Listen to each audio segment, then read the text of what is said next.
আমরা এই সরকারকে আমাদের জায়গা থেকে অনেকবার বলেছি, এই সরকারের দুইটা বিভাগের কাজ শুধু কাজের জন্য কাজ না, এটা তাদের রক্তের উপরে দাঁড়িয়ে যে দায়বদ্ধতা নিয়েছে, এই দায়বদ্ধতার জন্য কাজ।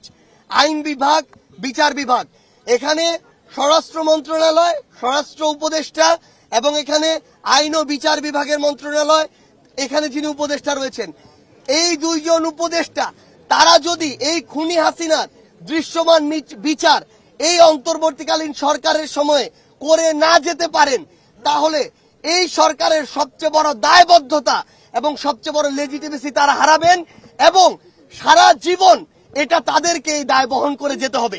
কিন্তু আমরা স্পষ্ট করে একটা কথা বলি, দায় বহন করে যাওয়ার মধ্যে সব শেষ না। এই বিচার এই অন্তর্বর্তীকালীন সরকারের সময় করতে হবে এবং যে সময়টুকু এই সরকারের আছে, নির্বাচনের আগেই খুনি হাসিনাকে বাংলাদেশে নিয়ে এসে ফাঁসির মঞ্চে নিতে হবে। যতদিন না আমরা খুনি হাসিনাকে ওই ফাঁসির মঞ্চে না দেখছি, এই বাংলাদেশে কেউ যেন ভুলক্রমেও ওই নির্বাচনের কথা না বলে। একনল হ্যান্ড ওয়াশ 100% প্যারাবেন ফ্রি, তাই নিরাপদ হাতের জন্য আস্থা রাখুন একনলে। এখনো আমরা একটু আগে দেখলাম একটা ছবি আমাদের একজন ভাইয়ের, এই খুনি হাসিনা যখন শুধু এই ক্ষমতায় টিকে থাকার জন্য আমার এমন হাজার ভাইকে খুন করতে বিন্দুমাত্র দ্বিধা করেনি।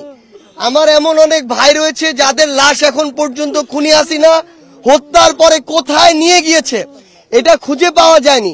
যেই ঘটনা আমরা ওই শাপলাতে দেখেছিলাম যে শত শত লাশ খুনি হাসিনা ফেলেছে, কিন্তু লাশগুলো পাওয়া যায়নি। আজকে আমার মা তার সন্তানের লাশের জন্য শেষবার একবার দেখার জন্য এখন সেই আহাজারি করছে। এই মাকে আমরা সে আমাদের জায়গা থেকে বাইতুল মোকাররমের সামনে সেদিন দেখেছি, প্রত্যেকটা জায়গায় এই মা এভাবে আহাজারি করে ছুটে বেরিয়েছেন। তো সবচেয়ে বড় কথা হচ্ছে, আমরা হয়তো আমাদের জায়গায় সর্বোচ্চ চেষ্টা করতে পারি আমাদের ভাইয়ের লাশটা খোঁজার জন্য, কিন্তু এটা বলতে পারি না যে কখনো পাবো কি পাবো না। কিন্তু যেই ভাইয়ের লাশের জন্য আমার একজন মা এভাবে আহাজারি করে, যেই খুনির নির্দেশে আমার এই ভাইগুলোকে হত্যা করা হলো, সেই খুনির বিচার না দেখা পর্যন্ত কিভাবে এই বাংলাদেশে আমরা অন্য কিছু চিন্তা করি? এই খুনি হাসিনাকে বাংলাদেশে নিয়ে আসতে হবে একটা কারণে, খুনি হাসিনা আসবে, বিচারের মঞ্চে দাঁড়াবে, এরপরে ফাঁসির মঞ্চে দাঁড়াবে। আমরা যেন যারা এই জুলাই অভ্যুত্থানে রাজপথে ছিলাম, আমাদের যে ভাইরা জীবন দিয়েছে, আমাদের যে মায়েদের চোখ দিয়ে এখনো এই কান্না আসছে, এই চোখের পানি পড়ছে, আমরা যেন মরার আগে অন্তত ওই খুনি হাসিনার বিচারটা দেখে মরতে পারি।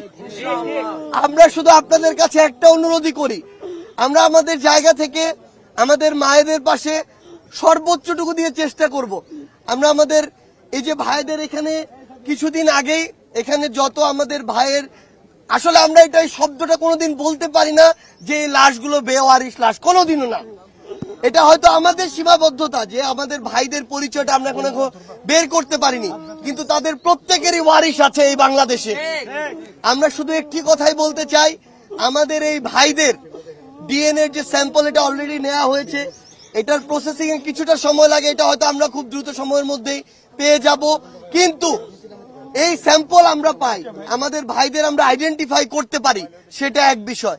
কিন্তু যে খুনি হাসিনা তার দোসর ছাত্রলীগ, যুবলীগ, আওয়ামী লীগের ক্যাডারদেরকে ব্যবহার করে আইন শৃঙ্খলা রক্ষাকারী বাহিনীর তথাকথিত যে সদস্যদেরকে ব্যবহার করে এই নৃশংসতা ঘটিয়েছে, এই হত্যাগুলো ঘটিয়েছে, সেই খুনি হাসিনা এবং তাদের বিচার না হওয়া পর্যন্ত বাংলাদেশের কোন মানুষ, কোন রাজনৈতিক দল যেন অন্য কোন বিষয় নিয়ে এই বাংলাদেশে কথা না বলে।